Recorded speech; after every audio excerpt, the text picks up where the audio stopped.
pasteur Emmanuel Mbié de la borne d'Okwadianga. Il est déjà avec nous sur ce plateau de la radio-télé Océan Pacifique. Pasteur Emmanuel, bonjour et bienvenue. Bonjour, merci beaucoup.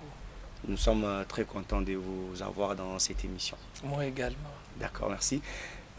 Pasteur Emmanuel, comme je l'ai annoncé, comme je vous ai fait part, que nous allons parler de ces thèmes, les thèmes que j'ai tirés dans l'une de vos prédications. Comment un chrétien peut faire face à cette crise qui est due à la pandémie du coronavirus. Et si je peux déjà me jeter, tout d'abord vous demander comment va l'Église et votre ministère.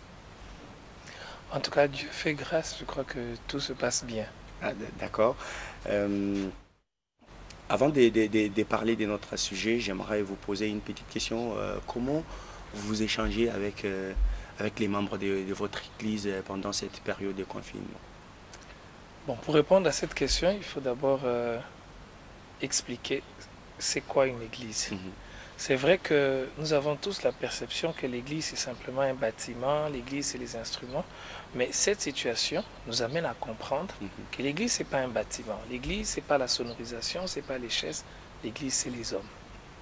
Et l'Église demeure Église même si on ne sait pas avoir des rencontres avec tout le monde.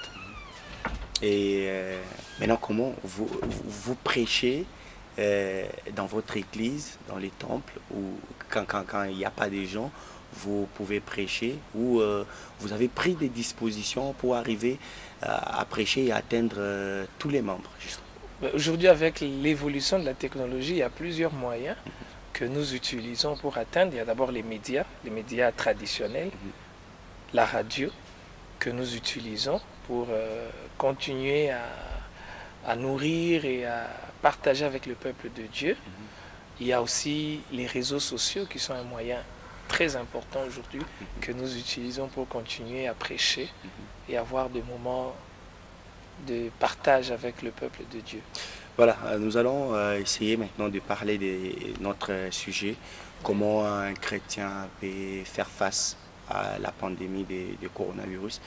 La petite première question de curiosité, parce que quand j'ai annoncé sur Internet notre entretien, il y a une personne qui m'a posé une petite question, peut-être de savoir qui est-ce qu'on peut appeler un chrétien?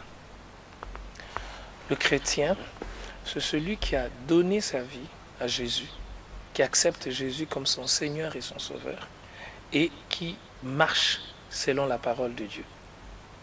Et les chrétiens. C'est ça, c'est le véritable chrétien. Voilà. Et parce qu'il y a des moments qui arrivent dans la vie où nous, les hommes, parce que, comme on l'a dit, le corps a peur à un certain moment. Et les moments comme celui-ci, où il y a la pandémie qui secoue le monde entier. Et un chrétien, c'est ça, à un certain moment frustré par rapport à ce qui est en train de se passer dans le monde entier, par rapport au nombre de décès.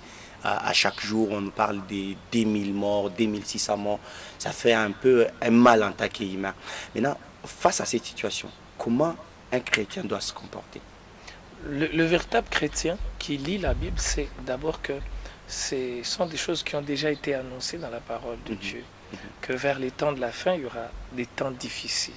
Ça, c'est la première chose.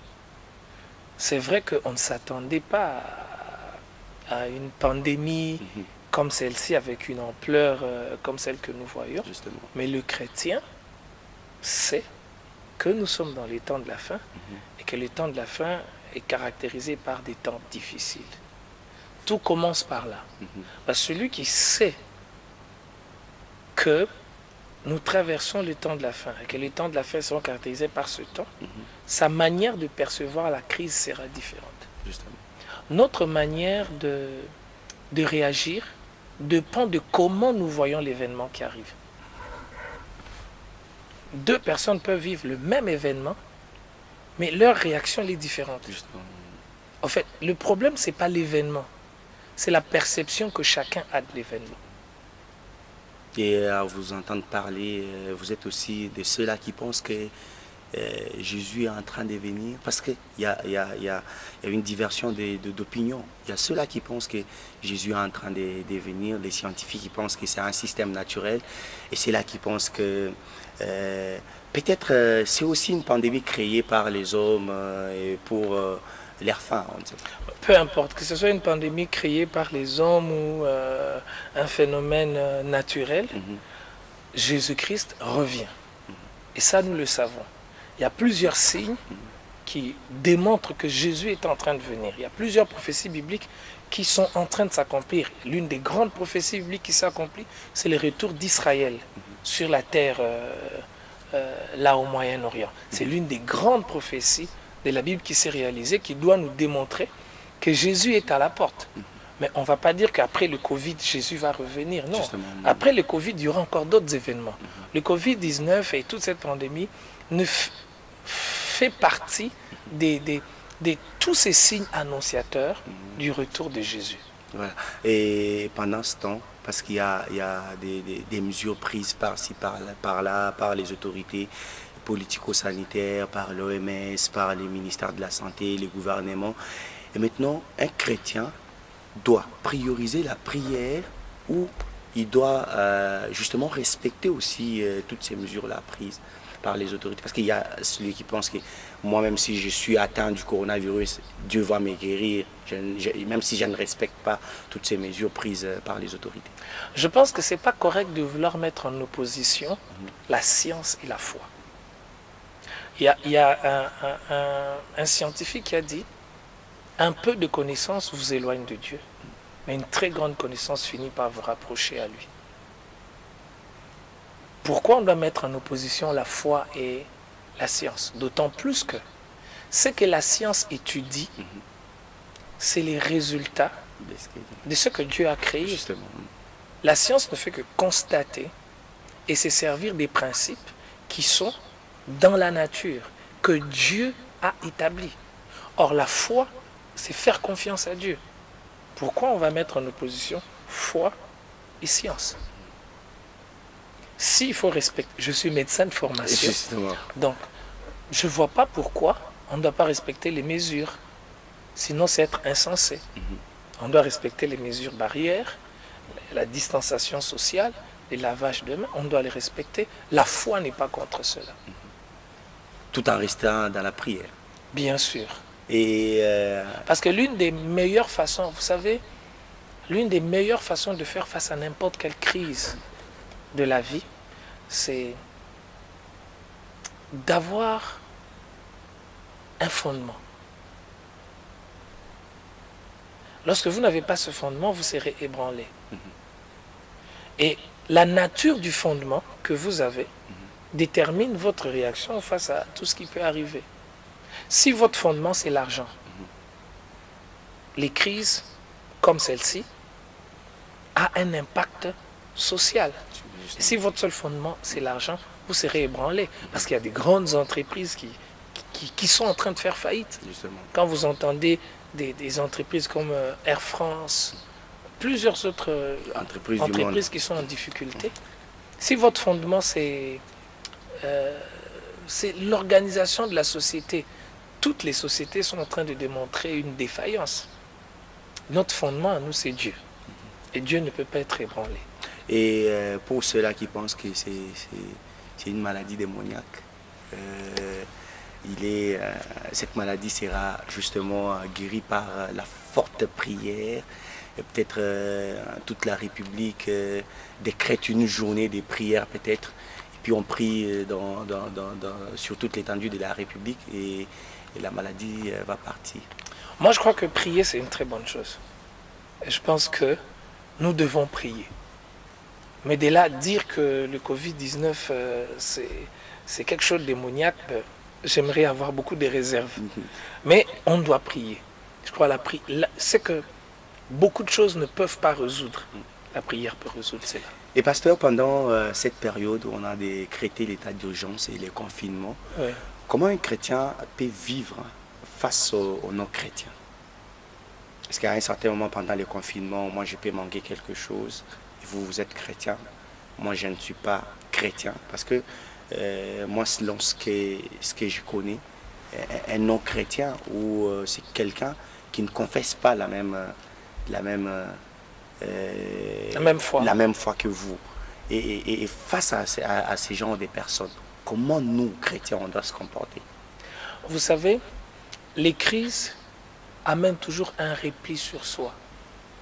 Allez, parce que quand il y a une crise, il y a une perturbation, il y a un fonctionnement normal, un équilibre qui est brisé.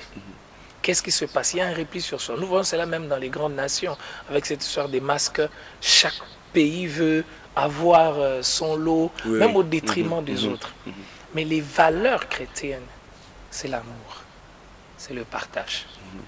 Et c'est pour cela, dans l'attitude du chrétien vis-à-vis des crises, je ne parle pas de la crise du Covid, mais toutes les crises, parce que, est-ce que vous savez qu'il y a des gens qui traversent aussi des crises individuelles? Justement. Les crises peuvent être nationales, celle-ci elle est internationale, elles peuvent être provinciales, elles peuvent être aussi familiales ou individuelles.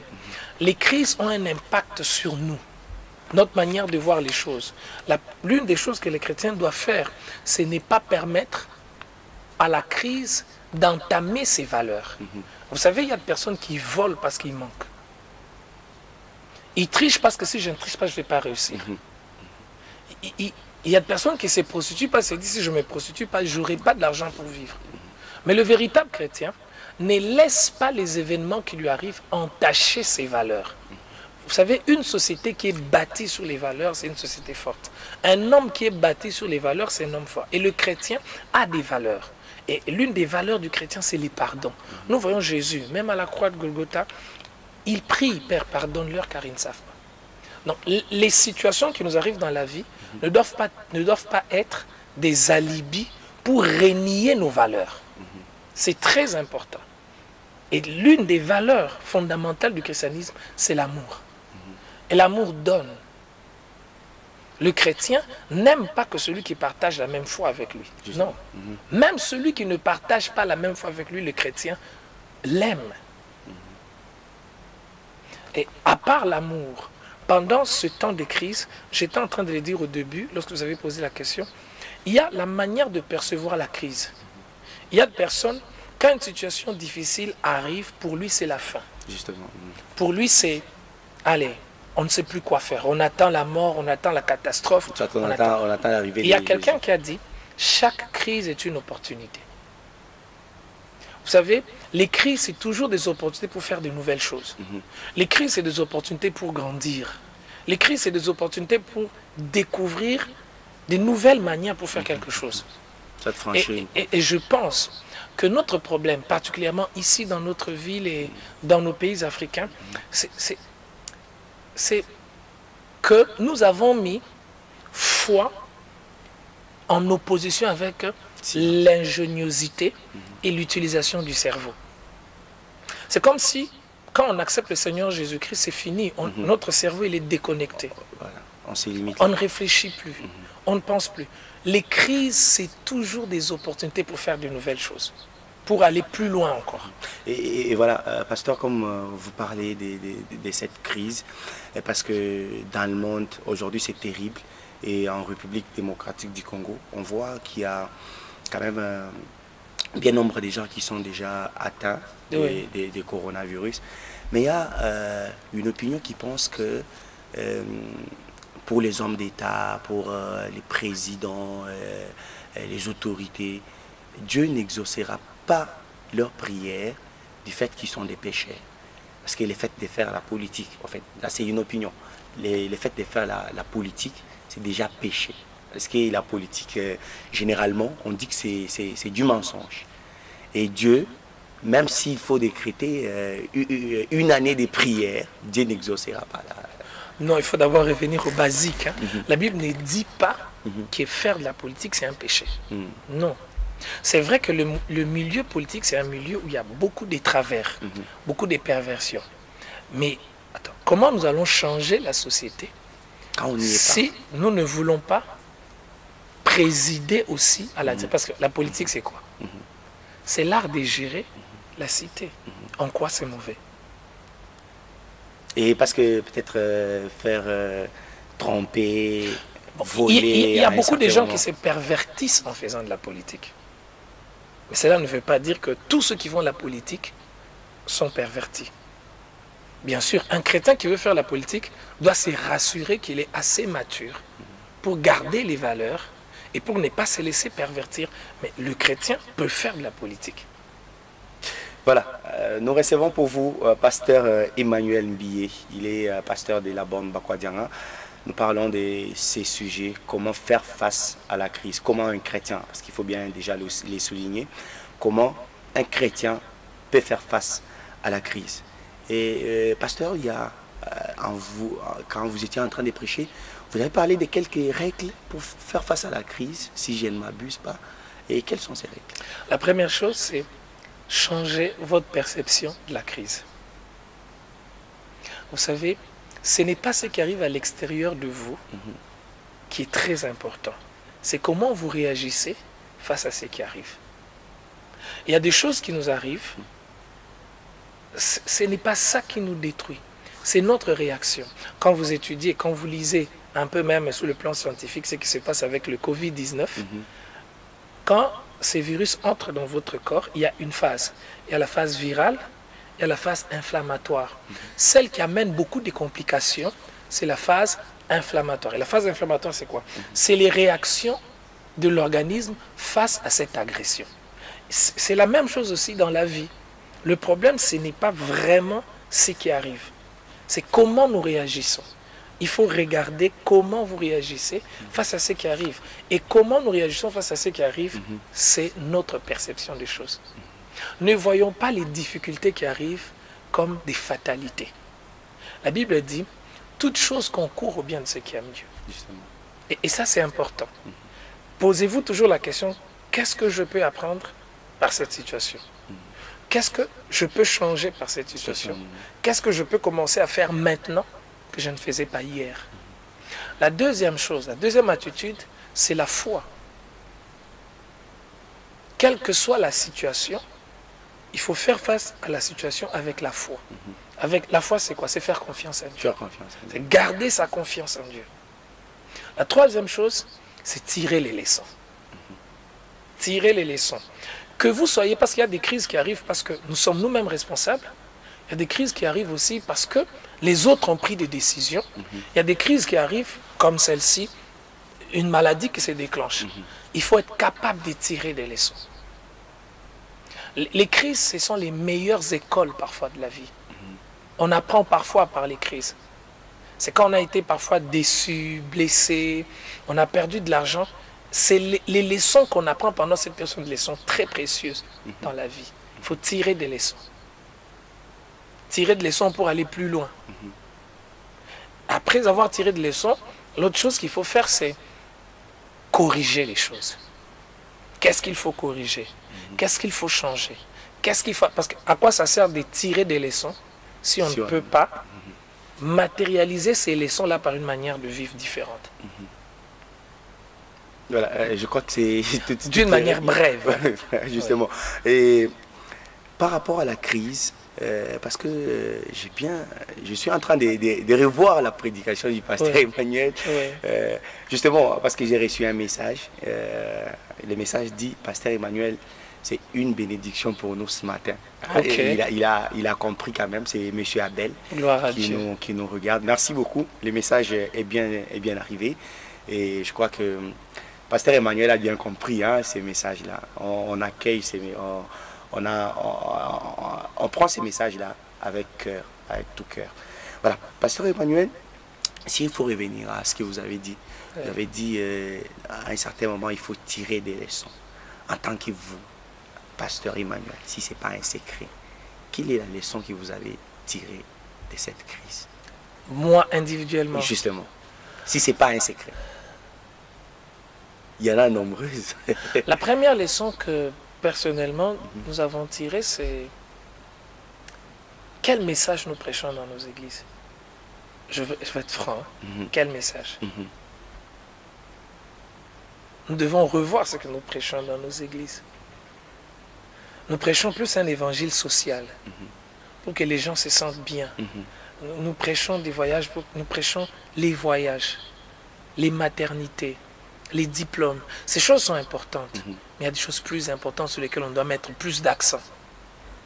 Parce qu'avec cette crise, on se rend compte que même toutes ces grandes nations qui nous donnent l'impression, fait par leurs médias, qui nous montrent qu'ils sont très avancés, ils sont faibles, ils sont fragiles. En ce moment ici, qui pense à voyager? Personne. Je crois qu'on doit revenir à ce qui est essentiel. Jésus-Christ est Seigneur, il est Sauveur, il est mort à la croix, il est ressuscité. C'est le seul moyen par lequel nous devons être sauvés. Nous devons l'accepter. Et nous devons mener une vie qui lui est agréable, afin d'être sûr que quand il reviendra, nous serons enlevés. Ça, c'est la première leçon. Quel genre de message nous prêchons? Pourquoi? Aujourd'hui, combien de chrétiens sont capables de prier seuls dans leur maison?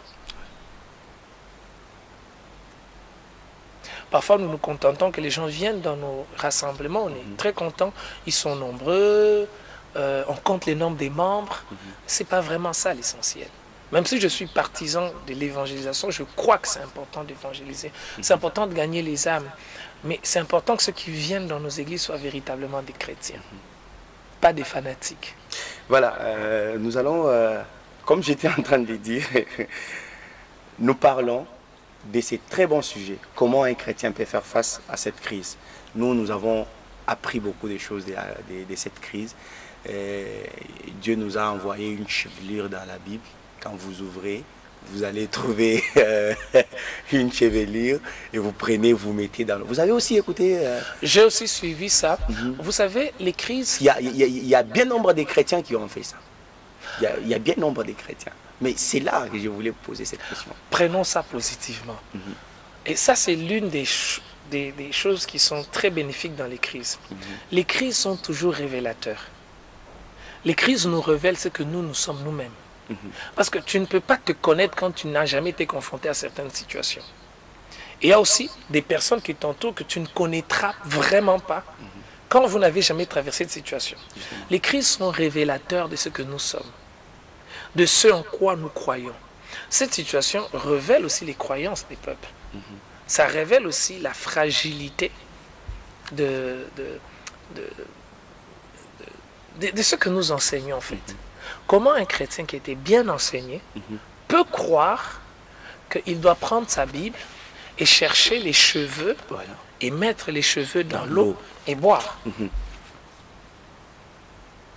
Comment? Quelque part, il y a quelque chose qui ne va pas. C'est peut-être une révélation divine. Oh non! Vous savez, dans les crises, il y a aussi beaucoup de pseudo-prophètes qui apparaissent. Et l'une des tragédies que vivent nos églises aujourd'hui, c'est cette émergence du prophétique. Le prophétique n'est pas mauvais, mais le prophétique doit être examiné sur ce que la Bible dit. Justement. Parce que quand quelqu'un dit qu'il est prophète et qu'il vous dit quelque chose, il doit vous laisser la latitude d'examiner dans la Bible. Est-ce que ce qu'il dit est conforme à ce que Dieu dit? C'était ma prochaine question. Si la pareille situation est déjà arrivée dans la Bible. Non, ça n'a pas de soubassement biblique. Il n'y a aucun soubassement biblique. Il n'y a rien. Non, je crois que c'est de la distraction. On doit s'occuper de... Vous savez, le danger, c'est quoi? Au lieu que les hommes prient, ils ne vont pas prier. Ils vont perdre le temps à chercher la Bible dans les cheveux. Le danger de ça, c'est quoi? Ça ôte les regards des hommes et des femmes sur Jésus. Ça amène les regards des hommes sur des objets. Or, la foi n'est pas basée sur un objet. La foi, elle est basée sur un homme, c'est Jésus. Parce que sans Dieu, il n'y a pas de foi. Et quand un enseignement, un prophète, commence à vouloir nous amener à déplacer notre confiance, notre foi de Dieu vers un objet, ça commence à devenir une défaillance grave. Bonjour James Berger Nadi, Campus pour Christ IEM. Nous sommes bénis par les pasteurs Emmanuel dans cette émission. Merci beaucoup Berger. C'est Dieu qui a fait une grâce.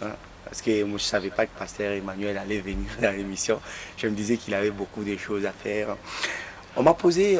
voilà. Non, vous savez frère, l'une des valeurs du chrétien, c'est l'humilité.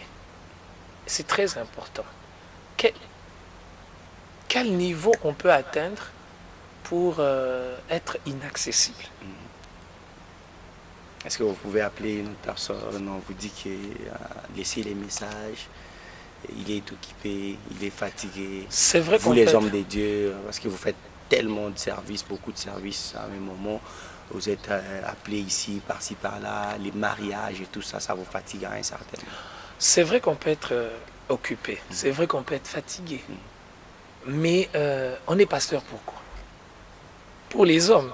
Alors, si on ne sait plus rencontrer ces hommes-là, le pasteur n'est pas un président de la République. Le pasteur n'est pas un ministre qui, pour le rencontrer, il faut... ça, c'est ma perception. Justement. Le pasteur doit être accessible. Il est berger. Et le berger doit être en contact avec les brebis. Le berger, ce n'est pas un ministre. Je parle de... Il est ministre de Dieu, mais pas ministre dans la conception politique. Non, et tout ça. Non, ça c'est une déviation. Où il faut demander une audience, écrire. Ben, écoute, on peut organiser, c'est possible d'organiser les rendez-vous, les entretiens. Je vous ai dit, je suis médecin de formation. Justement. Même quand un médecin, il y a un nombre limite qu'un médecin peut recevoir dans son cabinet en un jour. C'est vrai aussi que le pasteur, c'est un homme. S'il doit recevoir en une journée 500 personnes, il va s'épuiser. Voilà. C'est possible de réglementer cela. Voilà. Bonjour, merci beaucoup pour votre intervention, pasteur Emmanuel. Une petite et seule question. Pasteur Emmanuel a déjà répondu à cette question, mais vous n'étiez pas là. Mais quand même, comme il va résumer, il nous reste pratiquement 5 minutes. Le pasteur va résumer son intervention. Quelle est l'attitude que nous pouvons avoir durant cette pandémie? C'est l'évangéliste Donna Kambaja, Shekina Mamayem. Le pasteur va parler. Salut James, que Dieu bénisse son serviteur. Voilà. Merci beaucoup. Pasteur Emmanuel, comment un chrétien peut faire face à cette crise de la pandémie de coronavirus? Dans quelques minutes, vous allez résumer. Parce que surtout, la conclusion, c'est ce qui reste. Peut-être on peut introduire, on peut développer. À un certain moment, il y a certaines personnes qui pensent que la conclusion est très, très nécessaire. Ok. La première chose qu'un chrétien doit faire dans les temps de crise, c'est de veiller à la perception qu'il a de la crise. Quelle est votre perception de cette crise que vous traversez? La deuxième chose, c'est la foi. Lorsqu'on traverse une situation difficile avec la foi, il y a toujours une différence. Et la foi, c'est quoi? C'est faire confiance en Dieu. C'est pas faire confiance en un homme, un pasteur, un prophète, un docteur, faire confiance en une structure, faire confiance même à la science, non. C'est faire confiance à Dieu. Il est le maître du temps et des circonstances. La troisième chose, c'est de tirer des leçons. Et pour tirer des leçons, il faut faire quoi? Il faut se poser des questions, il faut réfléchir. Pourquoi cette situation est arrivée? Quelles sont les leçons que je peux apprendre, moi, de cette situation? Et la chose suivante qu'il faut faire en temps de crise, c'est d'appliquer ces leçons-là. Bon, j'ai appris qu'il ne faut pas faire comme ceci, j'ai appris qu'il ne faut pas faire comme cela. Et la dernière chose, c'est de prier. La prière fait, vous savez, la prière avant de faire que nos circonstances changent, la prière place la paix déjà dans nos cœurs à nous-mêmes. Et je crois que c'est d'une manière résumée ce qu'un chrétien peut faire en temps de crise. Voilà, merci beaucoup pasteur Emmanuel. Nous sommes très heureux, encore une fois de plus, parce que vous avez quand même accepté de partager avec les enfants de Dieu qui sont en train de nous regarder en ce moment. Nous vous disons grandement merci, parce que nous allons quand même vous libérer, vous avez beaucoup de choses à faire. Et à la prochaine fois, si on a un sujet qui va vous intéresser, on ne cessera jamais de vous appeler. Sincèrement, merci. J'étais très honoré d'avoir été invité par vous. Merci beaucoup. Je vous en prie, pasteur. Voilà. Je crois que nous sommes arrivés pratiquement à la fin de cette tranche de la matinale sur la télévision Océan Pacifique. On recevait pour vous un homme de Dieu, le pasteur Emmanuel Mbiye de la bande Bakwadianga. On parlait de ces très bons sujets, comment faire face à cette crise. Il a parlé en long et en large. Je crois que les enfants de Dieu sont bénis à travers cette intervention du pasteur. Nous allons vous retrouver prochainement. Ingénieur Isaac Ngando était de l'autre côté. James Mouchia, je vous dis merci. Au revoir.